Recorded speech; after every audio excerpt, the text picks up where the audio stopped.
बहुत समय पहले की बात है। एक घनी और सुंदर जंगल में कई प्रकार के जानवर रहते थे। चारों ओर ऊंचे ऊंचे पेड़, मीठे फलों से भरे बाग, साफ बहती नदी और ठंडी हवा उस जंगल को स्वर्ग जैसा बना देती थी। उस जंगल का राजा एक ताकतवर शेर था। वो बहुत शक्तिशाली था, इसलिए सभी जानवर उससे डरते थे। लेकिन उसके अंदर एक बड़ी कमी थी। उसे अपने बल पर बहुत घमंड था। वो सोचता था कि उससे बड़ा और बुद्धिमान कोई नहीं है। उसी जंगल में एक चतुर लोमड़ी रहती थी। वो अपनी बुद्धि और समझदारी के लिए जानी जाती थी। जब भी किसी जानवर को कोई समस्या होती, वो लोमड़ी के पास सलाह लेने जाता। लोमड़ी सभी की मदद करती थी। एक पेड़ पर एक बंदर भी रहता था। वो बहुत फुर्तीला, हंसमुख और शरारती था। वो पेड़ों पर उछल कूद करता, सबको हंसाता और जंगल में खुशी फैलाता था। बंदर और लोमड़ी अच्छे मित्र थे। एक दिन शेर ने जंगल में सभा बुलाई। सभी जानवर डरते डरते वहां पहुंचे। शेर ने जोर से दहाड़ते हुए कहा, मैं इस जंगल का राजा हूं। अब से तुम सब रोज मेरे लिए भोजन लाओगी। जो मेरी बात नहीं मानेगा उसे सजा मिलेगी। ये सुनकर सभी जानवर डर गए। कोई भी उसका विरोध नहीं कर सका।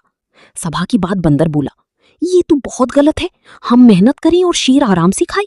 लोमड़ी ने शांत स्वर में कहा, सही कहा, लेकिन हमें जल्दबाजी नहीं करनी चाहिए।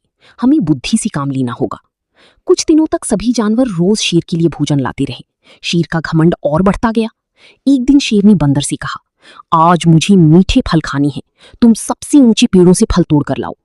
बंदर मन ही मन नाराज था, लेकिन वो फल लेने चला गया। उसने बहुत मेहनत करके आम, केले और जामुन इकट्ठे किए। लौटते समय उसकी मुलाकात लोमड़ी से हुई।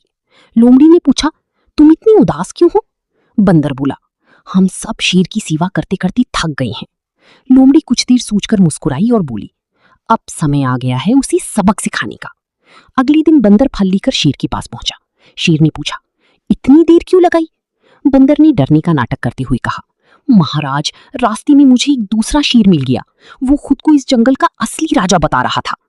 ये सुनते ही शेर गुस्से से लाल हो गया। मुझे अभी उसके पास ले चलो। बंदर शेर को एक पुराने कुएं के पास ले गया। वहां लोमड़ी पहले से छिपी हुई थी। बंदर बोला, महाराज, वही दूसरा शेर इस कुएं में रहता है। शेर ने कुएं में झांका। उसे पानी में अपनी ही परछाई दिखाई दी। उसने समझा कि सचमुच दूसरा शेर है। उसने जोर से दहाड़ लगाई। कुएं से उसकी आवाज गूंजकर वापस आई। शेर चिल्लाया, देखो, ये मुझे चुनौती दे रहा है। गुस्से में अंधा होकर शेर कुएं में कूद पड़ा। पानी गहरा था। बहुत कोशिश के बाद वो किसी तरह बाहर निकला। अब उसका घमंड टूट चुका था। तभी लोमड़ी बाहर आई और बोली, महाराज, ये कोई दूसरा शेर नहीं था। ये आपकी अपनी परछाई थी। घमंड के कारण आप सच नहीं समझ पाए। शेर को अपनी गलती का एहसास हुआ। उसने शर्म से सिर झुका लिया। बंदर ने कहा, ताकत अच्छी बात है, लेकिन उसका गलत उपयोग करना गलत है। शेर ने कहा, मुझे माफ कर दो। अब मैं कभी किसी पर अन्याय नहीं करूंगा।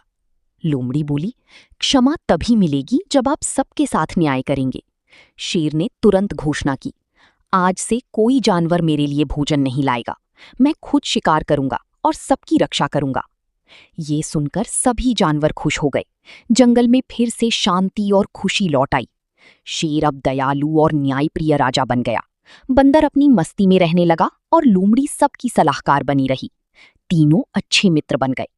एक दिन शेर ने कहा, सच्ची महानता केवल ताकत में नहीं, बल्कि बुद्धि, विनम्रता और न्याय में होती है। सभी जानवर खुशी से झूम उठे।